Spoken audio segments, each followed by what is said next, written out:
네, 안녕하십니까. 환경부 주최 환경보건 콘서트를 시작하도록 하겠습니다. 네, 저는 서경대학교 나노화학생명공학과 이정일입니다. 네, 발표를 시작하도록 하겠습니다. 오늘 말씀드릴 내용은 기후변화와 환경 및 건강에 대한 분야가 되겠습니다. 발표 순서는 일단 온난화가 어떤 건지, 그리고 이러한 온난화에 영향을 미치는 온실가스의 종류와 특징, 그리고 이러한 온실가스를 어떻게 관측하고 온실가스 농도가 어떻게 변화되는지, 그리고 이러한 온난화에 어떻게 우리가 대응하고 적응하는지, 그리고 이러한 분야들이 기후변화로 인한 건강 영향에 대한 부분을 살펴보는 내용으로 말씀드리도록 하겠습니다. 먼저 그 유엔 기구에서는 홈페이지 상에 보게 되면 기후 변화라는 용어 대신 기후 이머전시라 그래서 기후 비상 사태라는 표현을 쓰고 있고요. 그리고 이러한 것에 대한 팩트, 즉 어떠한 것이 사실인가에 대한 부분을 명시를 하고 있습니다. 즉 그 내용을 살펴보게 되면 기후변화라는 것은 실제로 일어나고 이러한 것들은 인간 활동이 가장 주된 원인이다라는 것이 사실상의 팩트다라고 얘기를 하고 있고요. 이러한 지구 대기 온실가스의 농도는 전 지구 평균 온도를 상승시키는 데 있어서 직접적인 관련이 있다. 그리고 이러한 온실가스 증가로 인한 전 지구 평균 온도는 상승하고 있는 것이 사실이고요. 그리고 이러한 온실가스 효과에 가장 큰 영향을 미치는 부분이 바로 이산화탄소가 전체 온실가스의 3분의 1을 차지함으로써 온실가스에 명확한 온난화에 영향을 미치고 있다라고 얘기를 하고 있습니다. 그리고 이러한 이산화탄소, 가장 주된 온실가스 영향을 미치는 이산화탄소는 주로 화석연소에서 발생을 하게 되고, 그리고 이 외에도 메테인 같은 경우에는 주로 온난화의 25% 이상을 기하하면서 이산화탄소 대비 GWP, 지구온난화 지수가, 즉 온난화에 영향을 미치는 영향력이 80배 이상 강력한 물질인 것이 사실이다라는 것을 과학적으로 증명을 하고 있습니다. 이러한 온난화로 인한 일반적인 사실로 살펴보게 되면 2019년 세계 평균 온도는 산업화 이전보다도 1.1도 이상 상승을 했고요. 그리고 이러한 인간 활동에 의해서 발생하는 온실가스로 인해서 더위라든지 그리고 빙하 감소 그리고 기록적인 해수면 상승이 현재 일어나고 있습니다. 이로 인해서 전 세계의 30%가 1년에 20일 이상 치명적인 폭염에 노출되고 있고, 그리고 그 5년 또는 10년 기간의 평균 기온은 사상 최고치를 기록하고 있다라는 사실들을 기록을 하고 있습니다. 특히 이러한 온실가스 배출량에 있어서 현재 59.1 기가톤이라는 기록적인 수치를 나타내고 있고, 이러한 부분들에 있어서 향후 2030년의 배출량은 오히려 60기가톤 CO2 이퀴벌런트에까지 달할 수 있다라고, 오히려 더 배출량이 늘 수도 있다라는 보고를 하고 있습니다. 지구 온난화가 어떤 건지 한번 살펴보도록 하겠습니다. 일단 지구라는 것은, 지구 대기 시스템은 태양으로 받은 열을 복사 에너지죠. 태양 복사 에너지가 들어오게 되면 이러한 부분들이 일정 부분은 대기권에서 반사가 되고요. 그리고 그 외에 나머지 부분들이 지구로 들어오면서 지구의 온도를 따뜻하게 유지를 시켜줍니다. 계속 따뜻해지면 안 되기 때문에 이러한 부분들에 들어온 적외선은 다시 적외선 형태로 대기권으로 방출이 되게 되는데요. 그렇게 함으로써 지구의 대기의 전체 온도를 유지를 하게 되는데, 이 나가고 있는 이 적외선을 다시 복사되는 적외선을 지구로 다시 되돌림으로써, 즉 이 부분을 이제 복사 강제라고 얘기를 하는데요. 나가야 될 열이 나가지 못하고 다시 들어오게 되는데, 이 들어오는 주된 원인들이 바로 여기 대기권에 머물고 있는 온실가스에 대한 영향이다. 그럼으로써 기후 변화가 일어나게 되고요. 그로 인해서 현재는 기후 위기라는 표현도 쓰고 있고, 지금 현재 단계는 그 위기 단계가 이제는 재앙까지 이를 수 있는 단계다라고 전 세계는 보고 있습니다. 말씀드린 이러한 복사 강제력이라는 것은, 양의 복사 강제력을 지니게 되면 지구 대기 시스템의 에너지 증가로 인해서 온난화를 유발하게 되고요. 음의 복사력을 가지게 되면 지구 시스템이 냉각이 됩니다. 그래서 이 두 개가 평형을 이루어야 되는데, 현재는 이러한 복사 강제력, 즉 온실가스 증가로 인해서 지구의 온난화가 가중되고 있는 것이 사실입니다. 지구 온난화에 영향을 미치는 부분은 다양한 요소들이 있겠지만 보시는 것처럼 자연적인 요소와 그리고 인간적인 행위에 의한 요소들에 의해서 이러한 에너지 평형들이 깨어질 수 있는데요. 보시게 되면 그 중에서도 인간 활동에 의한 영향 그리고 우리가 얘기하고 있는 온실가스라고 얘기하는 이산화탄소나 메테인 그리고 뭐 불속가스들 그리고 아산화질소 이러한 부분들이 보시게 되면 전체 평형에서 지구 온난화에 미치는 영향, 복사 강제력이 훨씬 크다라는 것을 알 수 있습니다. 즉, 그 중에서도 이산화탄소의 복사 강제력이 가장 크고요. 그 다음에 메테인, 이런 순서로 이루어져 있습니다. 어쨌든 전체적으로 보면 인간 활동에 의해서 전체 지구의 복사 강제력이 크게 상승을 하고 있고, 이러한 부분들이 지구 온난화에 큰 영향을 미치고 있다라고 과학계는 보고 있습니다. 그러면 이러한 온난화로 인한 지구 온도는 어느 정도 상승을 하고 있을까라고 살펴보게 되면 산업화 이전에는 기준을 0으로 본다라고 하면 산업화 이전에는 어느 정도 냉각 시기를 거쳤다고 볼 수 있고요. 산업화 이후부터 점차적으로 그 온도가 상승을 하게 되는데 현재 22년 기준으로 본다라고 하면 온도가 1.36도 23년 기준으로 약 1.36도씨 정도 산업화 이전 대비 상승했다라고 보고 있고 연 10년 단위로 본다라고 하면 0.2도씨 정도가 점차적으로 지구의 온도가 상승을 하고 있습니다. 그래서 2100년이면 3.5도씨 정도 상승을 할 것이다라고 예측을 하고 있습니다. 그래서 점점 지구가 차가운 상태에서 더운 상태로 변화하고 있는 상태인 것을 명확하게 알 수가 있습니다. 이러한 온실가스의 종류를 살펴보게 되면 전체 온난화 가스 중에 약 80% 정도를 이산화탄소가 차지를 하고 있고요. 이 이산화탄소는 주로 인간 활동이나 자연 현상에서 발생을 하게 됩니다. 그 중에서 이제 온실가스 중에서도 이런 불속의 화합물 같은 경우에는 오직 인간 활동에 의해서만 생성이 되는데요. 이러한 부분들은 인간이 인위적으로 만든 물질들이기 때문에 인간 활동에 의해서 생성이 되고 그 외의 부분들은 인간 활동이 대부분이긴 하지만 자연적으로도 발생을 하는 것으로 알려져 있습니다. 이러한 온실가스의 종류하고 특징을 한번 살펴보도록 하겠습니다. 보시게 되면 말씀드린 우리나라 전 세계적으로 6대 온실가스라고 칭하고 있습니다. 그래서 대표적인 물질을 살펴보게 되면 이산화탄소, 그리고 메테인, 그리고 아산화질소, 그리고 불속의 화합물, 그리고 SF6 이러한 부분들을 전체 온실가스라고 얘기를 하고요. 이러한 부분에 있어서 CO2 같은 경우에는 주로 화석연료 사용해서 배출되는 대표적인 온실가스로 보고 있습니다. 그리고 메테인 같은 경우에도 습지나 그리고 발효에 의해서도 발생을 하지만 마찬가지로 화석연료에서 발생을 하게 되고요.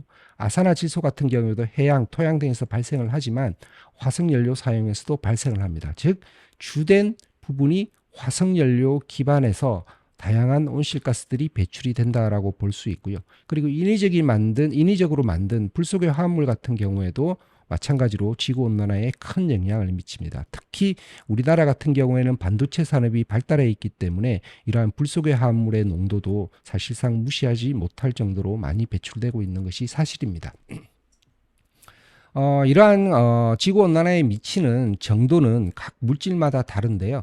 그 크기를 상대적으로 비교한 것을 지구온난화 지수라고 얘기를 합니다. 그래서 이산화탄소 한 개가 배출이 된다라고 하면 메탄 하나는 이산화탄소 대비 28배 정도의 크기로 지구온난화에 영향을 미친다라는 그 크기의 정도를 GWP라고 하는 지수로서 나타내게 됩니다. 그래서 메테인 하나가 나오게 되면 실질적으로 이산화탄소로 보게 되면 28개가 나온 크기와 비슷하다. 즉 양은 많지만 그 지구온난화에 미치는 영향으로 보게 되면 이러한 물질이 훨씬 더 크다라는 것을 알 수 있습니다.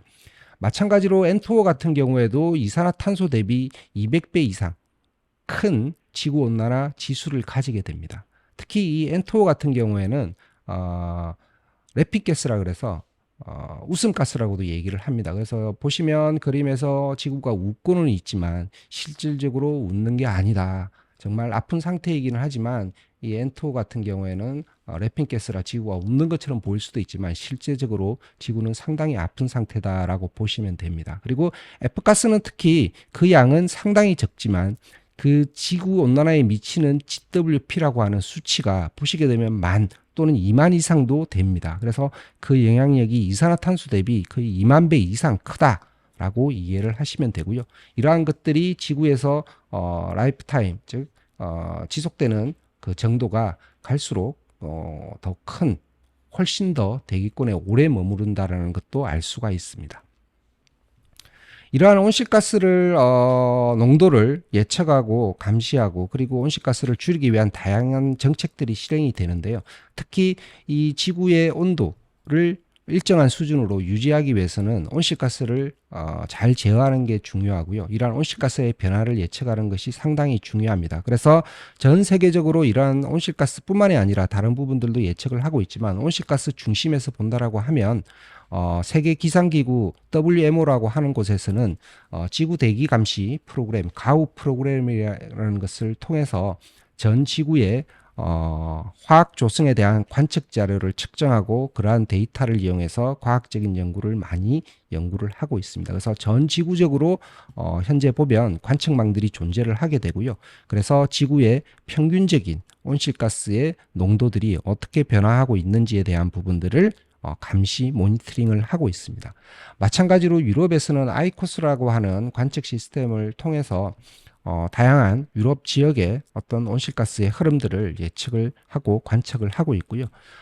미국 같은 경우에도 미국 노아라고 하는 해양 대기청에서는 다양한 온실가스의 영향을 예측을 하고 있습니다. 그래서 온실가스의 주요 요인들인 이산화탄소나 메테인이나 그리고 아산화질소와 같은 다양한 오염물질들 외에도 대기오염 지표들을 같이 측정하면서 지구권 내에 온실가스의 변화를 예측하고 관측을 하고 있습니다. 이러한 온실가스 관측은 보시는 것처럼 각 기관별로 다양한 관측 장비를 사용을 하고 있고요.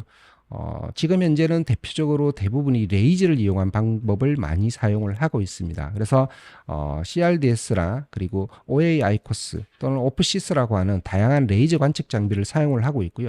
마찬가지로 NDIR도 일부 사용을 하기는 하지만 전 세계적으로 본다라고 하면 우리나라 환경부나 기상청 이런 곳들도 레이저 분광 흡수법을 이용해서 이러한 온실가스들을 관측을 하고 있습니다.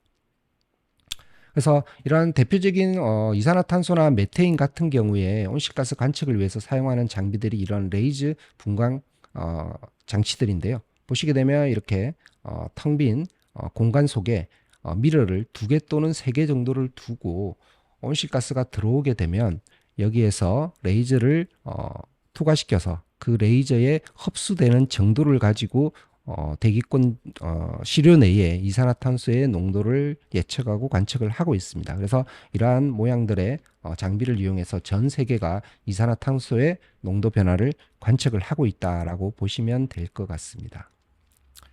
이러한 온실가스 관측을 왜 하느냐? 사실상 이제 국가 인벤토리 검증이나 그리고 기후변화와 대기질을 통합 관리하고 그리고 국가에서 다양한 시행 정책적인 부분을 시행을 하게 되는데요. 이러한 정책에 대한 효과성 평가 그리고 배출량과 흡수량에 대한 변화 그리고 다양한 탄소를 줄이기 위한 온실가스를 줄이기 위한 다양한 기술들에 대한 부분을 평가하는 데 있어서 활용할 수 있는 하나의 기술로서 온실가스 관측이 활용이 됩니다. 그래서 우리나라 환경부에서는 이러한 부분들을 향후 좀 더 체계적으로 가져가기 위해서 온실가스 모니터링에 대한 체계를 구축하고자 하고 있고요. 이러한 부분들을 전국적으로 확대해서 온실가스의 변화를 모니터링하고자 현재 계획을 하고 있고 실행을 하고 있습니다. 이러한 온실가스는 그럼 어떻게 변화하고 있는지를 한번 살펴보도록 하겠습니다. 보시게 되면 전지구적으로 이산화탄소가 417, 23년 기준으로는 한 419 정도로 조금 더 올랐고요.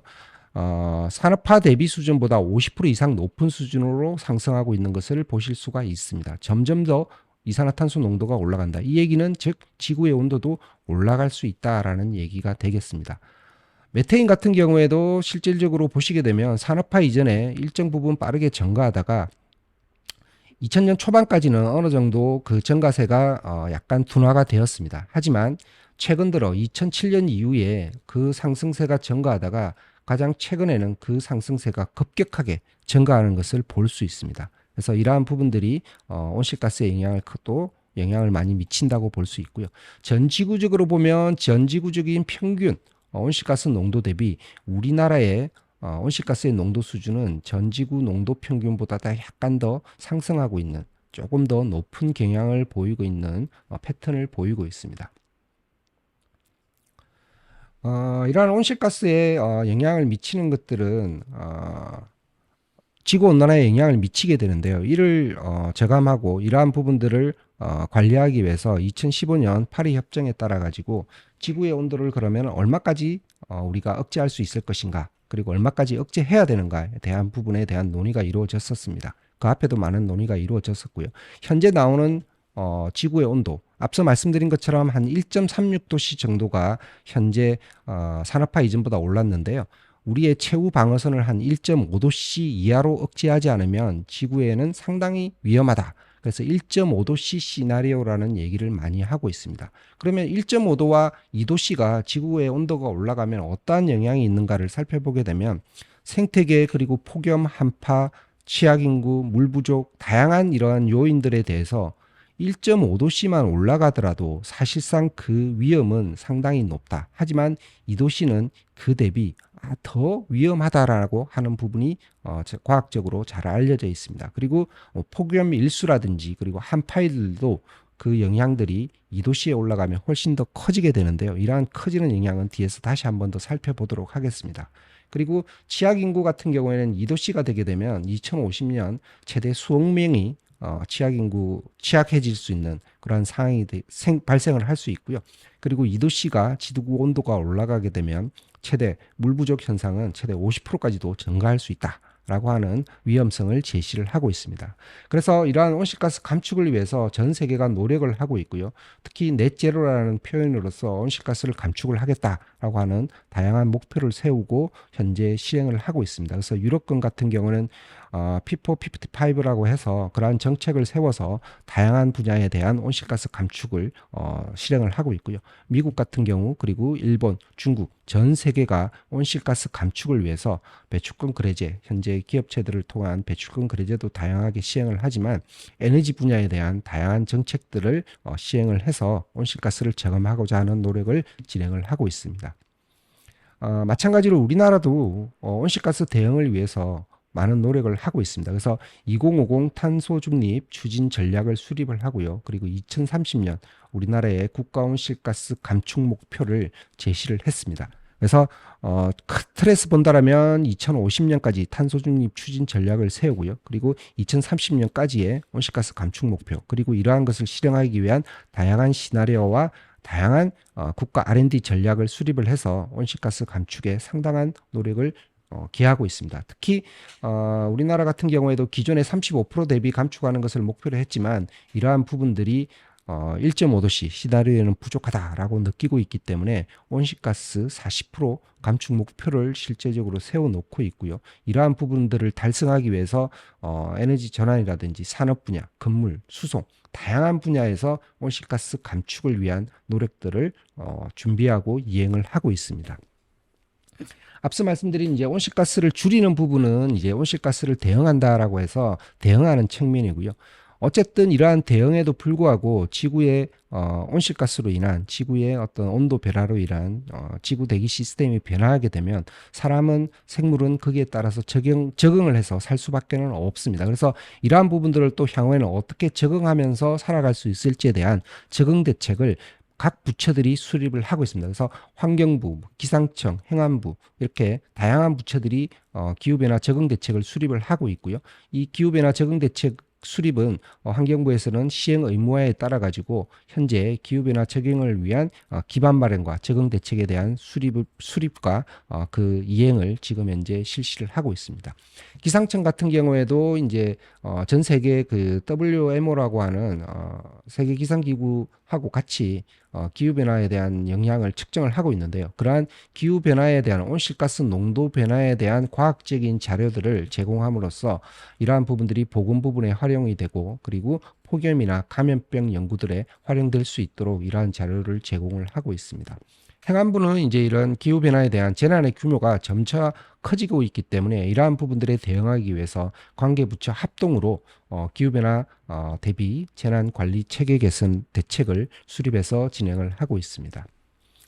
1.5도와 뭐 2도 이러한 온실가스의 영향에 대한 지구 온도가 어떻게 변화할지에 대한 시나리오는 과학적으로 현재 예측을 하고 있고요. 그걸 예측하는 부분이 이제 대표 농도 경로라고 해서 RCP 경로로서 예측을 하고 있습니다. 그래서 예측 경로를 이제 다양한 시나리오를 세워서 우리의 지구 온도가 변화하면 어떻게 될지에 대한 부분을 수립을 하고 있는데요. 보시게 되면 RCP 2.6 시나리오에서는 인간 활동에 의한 영향을 지구 스스로가 회복 가능한 수준으로 판단했을 경우에 그 온도를 한 1.7도 정도로 보고 있고요. 그리고 4.5도, RCP 4.5 같은 경우에 시나리오 같은 경우에는 지금 현재 시행하고 있는 온실가스 저감 정책이 상당히 실행되는 거예요. 그리고 6 같은 경우에는 어느 정도, 그리고 8.5는 현재 치수로 갔을 경우에 우리의 지구가 어떻게 변할지에 대한 시나리오를 수립한 내용이 되겠습니다. 그래서 8.5 시나리오 같은 경우는 아주 최악의 경우라고 보시면 되고요. 그리고 그 온도는 거의 5도씨에 육박을 하게 됩니다. 그래서 아마 지금 현재 전 세계가 1.5도 이하로 유지하고자 하는 건 지금 현재 이 시나리오, 회복 가능한 시나리오로 가지 않으면 전 지구는 이제는 기후 재앙에 닥칠 수 있다라고 전 세계가 공감을 하고 있습니다. 근데 이제 보시면 420 정도 기준으로 보고 있는데 현재 이미 거의 419 정도로 오고 있기 때문에 상당히 근접한 수준입니다. 그래서 이 달성을 한 이 시나리오 자체를 달성한다라고 하는 것이 상당히 어렵다는 것을 다 알고 있고 그래서 기후 재앙, 기후 비상사태라고 얘기를 하고 있습니다. 현 단계에서는. 그래서 보시게 되면 이제 WMO 같은 경우에는 앞으로 5년 안에 이미 1.5도씨를 달성할 가능성이 거의 20% 정도 된다라고 예측도 하고 있는 상황입니다. 그래서 상당히 위험한 상황이죠. 어쨌든 우리는 1.5도 시나리오에 따라서 지구의 온도를 더 이상 상승시키지 않고 1.5도 수준에서 유지할 수 있도록 정책을 수행을 하고 있는데요. 그 수행하는 시기를 살펴보게 되면 이산화탄소 같은 경우는 2050년이 되면 현재의 각 국가들의 노력에 의해서 2050년 탄소 중립을 이룰 수 있겠다라고 보고 있습니다. 다만 이러한 부분도 보면 이산화탄소만이 2050년에 탄소 중립 넷제로를 이룰 수 있는 거고요. 전체적인 온실가스 기준으로 본다라고 하면 그 넷제로라고 하는 정책은 2100년 정도가 되어야지만 실질적으로 산업화 이전 수준으로 되돌릴 수 있는 정도의 수준이다라고 보고 있습니다. 그럼에도 불구하고 2050년에 이산화탄소에 대한 넷제로를 달성하기 위해서 전 지구는 현재 상당한 노력을 하고 있고요. 그러한 노력이 현재 달성하기 위해서 전 지구는 노력을 하고 있다 보시면 됩니다. 다만 보시면 이제 오른편은 2도씨로 갔을 경우인데 2도씨로 우리가 가게 되면 이산화탄소의 넷제로는 한 2070년 정도로 보고 있습니다. 훨씬 더 늦어지는 거죠. 그럼에도 불구하고 2.5도씨로 갔을 경우에는 상당한 기후 위기가 닥칠 수 있기 때문에 우리는 1.5도씨 시나리오에 따라서 1.5도씨로 억제할 수 있는 다양한 정책을 강구하지 않으면 안 됩니다. 그러면 각 온도에 따라서 어느 정도 차이가 있을까? 사실 우리의 인체들도 마찬가지지만 인체가 36.5도 기준이라고 하면 거기서 1도만 오른다고 하더라도 우리는 상당히 아픔을 호소하죠. 마찬가지로 지구도 현재 1.3도 이상 상승을 했고요. 1.5도 정도, 그리고 2도, 3도, 4도인데 사실상 4도 정도가 되면 전 지구 재앙 수준이 아니라 사실상 생존권이 상당한 위협을 받는 수준이고요. 1.5도씨 정도만 되더라도 우리의 생존이 지금 현재도 다양한 뉴스를 통해서 볼 수 있겠지만 위기들이 다가오고 있는 것을 알 수 있습니다. 그래서 보시는 것처럼 지구의 온도는 점점 더 뜨거워질 거고요. 그리고 토양은 점점 더 메말라지거나 그리고 강우량은 점점 더 많아져서 폭우나 폭염들이 발생하는 현상들이 자주 발생을 하게 될 것입니다. 그래서 2040년 정도가 되면 1.5도씨를 초과하지 않을까 예상을 하게 되고 그로 인해서 우리나라 전 지구의 온난화로 영향으로 인해서 수온이 상승하고 그리고 산호체가 피해를 보게 되고 그리고 연안이 범람을 하고 그리고 어항량이 감소함으로써 전 생태계가 이미 위험이나 고위험 단계에 달할 수 있다라고 예측을 하고 있습니다. 즉 2040년 정도에 1.5도씨를 초과한다면 생태계가 상당한 위험 단계에 다다르고 있다. 그리고 이러한 기후변화에 대응을 하지 않으면 그 위험성이 상당히 높고 향후 미래 세대는 현재보다 훨씬 더 심각한 상태에 놓일 수 있다라고 권고를 예측을 하고 있는데요. 보시면 50년대생 같은 경우에는 현재 70세 기준으로 본다라면 2020년이면 70세가 되십니다. 이러한 분들은 이 기후변화 거의 초입 단계에 이르렀기 때문에 사실상 그 영향을 체감하기 어려우실 수도 있고요. 하지만 80년생, 현재 중장년층 같은 경우에는 70세가 되면 2050년이 됩니다. 이때는 우리가 목표로 하고 있는 1.5도씨 시나리오를 달성하지 못한다라고 하면 그 피해를 70세 이후부터 직접적으로 상당한 피해를 볼 수 있고요. 특히 그나마 이 두 세대는 낫죠. 2020년생 같은 경우에는 이미 기후가 변화한 상태에서 앞으로 어떻게 적응을 해서 살아나가야 될 것인가에 대한 피해를 직접적으로 볼 수 있는 세대입니다. 그래서 2050년까지 우리가 달성을 하지 못한다면 지금 현재 2020년 세대들은 70세가 되면 그 기후변화에 우리가 예측하고 있는 1.5도씨 이상의 시나리오에 접근할 수 있는 가능성이 상당히 높고요. 이때는 정말 생존권을 다툴 수 있는 세대들이다라고 예측을 할 수 있습니다. 이러한 기후변화의 리스크는 크게 위해성, 그리고 노출성, 그리고 취약성 이 세 가지로 볼 수 있습니다. 그래서 기후변화로 인해서 급격한 기상변화, 그리고 온도 상승, 해수면 상승, 그리고 대기오염과 식량 감소들의 이러한 위해 인자들이 존재를 하게 되고요.